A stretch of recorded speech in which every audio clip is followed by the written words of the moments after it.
Good morning, good afternoon, and good evening. First of all, I would like to thank all donors who stepped up yesterday to fully fund Gavi for its next 5-year cycle.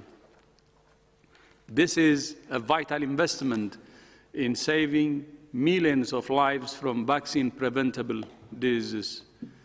WHO looks forward to working with Gavi to make realize the power of vaccines for everyone, everywhere.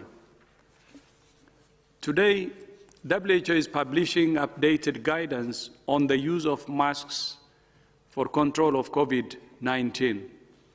This guidance is based on evolving evidence and provides updated advice on who should wear a mask, when it should be worn, and what it should be made of.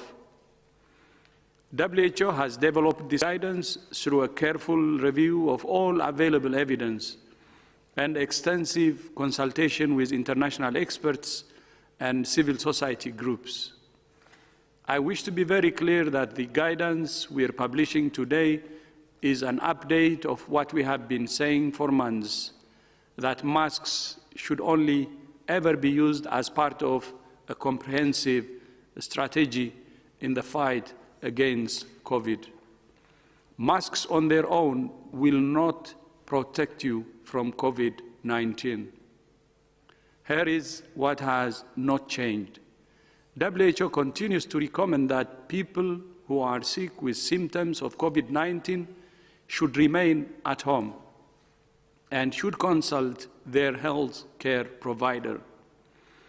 People confirmed to have COVID-19 should be isolated and cared for in a health facility, and their contacts should be quarantined.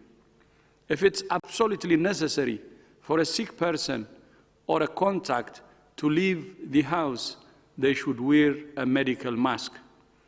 WHO continues to advise that people caring for an infected person at home should wear a medical mask while they are in the same room as the sick person.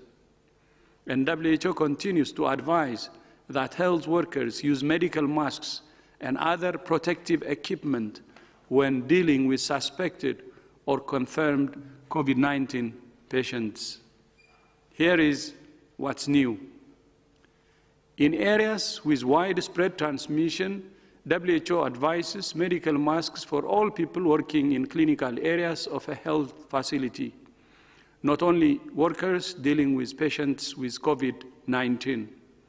That means, for example, that when a doctor is doing a ward round on the cardiology or palliative care units where there are no confirmed COVID-19 patients, they should still wear a medical mask. Second, in areas with community transmission, we advise that people aged 40 years or over, or those with underlying conditions, should wear a medical mask in situations where physical distancing is not possible. Third, WHO has also updated its guidance on the use of masks by the general public in areas with community transmission. In light of evolving evidence, WHO advises that governments should encourage the general public to wear masks where there is widespread transmission and physical distancing is difficult, such as on public transport, in shops, or in other confined or crowded environments.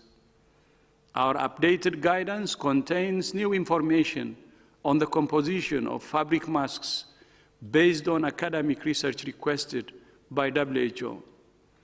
Based on this new research, WHO advises that fabric masks should consist of at least 3 layers of different material. Details of which materials we recommend for each layer are in the guidelines. We also provide guidance on how to wash and maintain a fabric mask.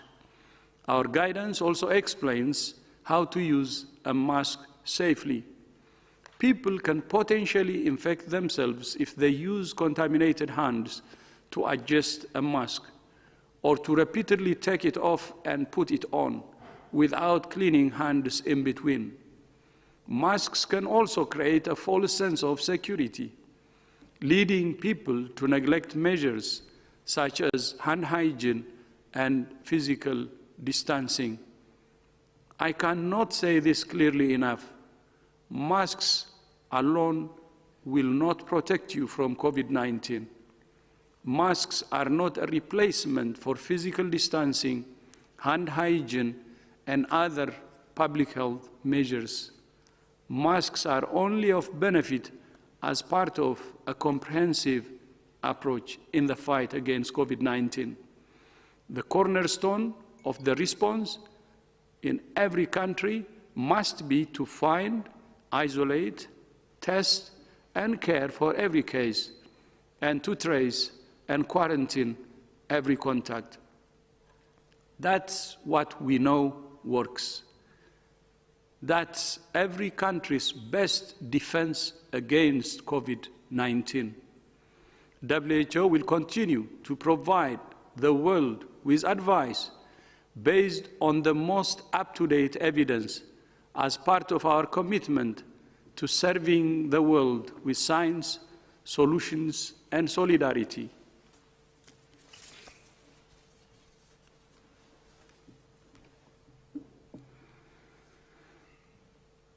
I think when I was reading the presser, I said 40 years and above, and it has to be corrected as 60 years and older. And sorry for that. I will read again that part of my statement.